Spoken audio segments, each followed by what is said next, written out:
jamhuuriyadda Pakistan ayaa qaaday tallaabo walaac gelinaysa wadamo fara badan oo reer galbeed ah iyo kuwa ay jaar yihiin. Arrintani waxay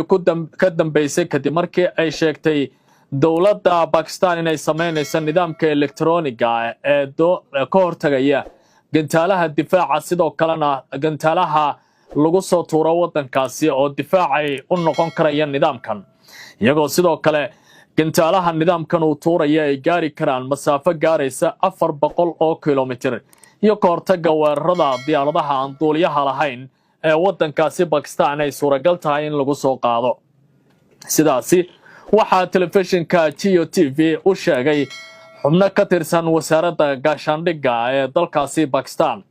Tallaabadani waxay ku soo aadaysaa iyadoo dowladda Islaamabad ee weerar hore ula gashay dhinaca cirka oo lagu tilmaamay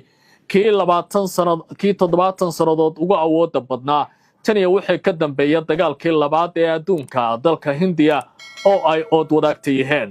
hase haatee dowladda Pakistan ayaa si degdeg ah tallaabadan u qaadaysa iyadoo caalamku uu awoodda soo baxaysa ee wadankaasi uu si weyn indhaha ugu hayo.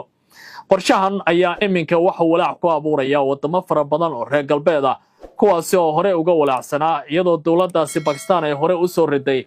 diyaaradii Rafale ee ahayd tii ugu dambeysay oo ay soo saartay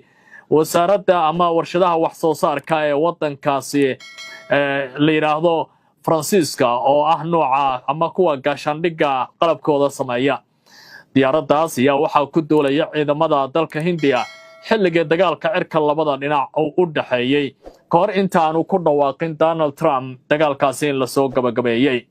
qorshahan ayaa hadda u muuqanaya inuu ka sii darayo ama uu kor u sii qaadayo xaaladaha amni ee dunida iyadoo caalamku uu qarka u saaran yahay in si weyn ugu baaho dagaalkii saddexaad ee adduunka oo meelaha qaar khubaraduba ay hore u sheegeen waa kuwa amniga ka faallooda ee dagaalkii saddexaad in meelaha qaar uu hadda si weyn uga soconayo.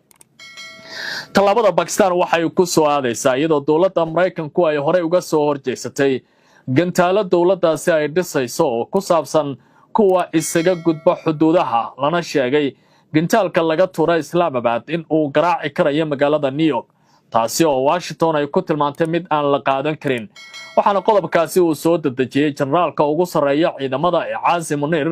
in lagu casuumo gudaha dalka Mareykanka gaar ahaan aqalka cad isla markaana kulan qadaa uu la qaatay madaxweyne Donald Trump. dowladda Mareykanku waxa ay maanta xayiraad ku soo rogtay garsoorayaasha maxkamadda dambiyada adduunka ka garnaqa kadib markii la sheegay maxkamaddu inay horey u baadi goobaysay ra'iisul wasaaraha Israel Benjamin Netanyahu oo lagu eedeynayo gobodfallo ka dhana xuquuqda aadanaha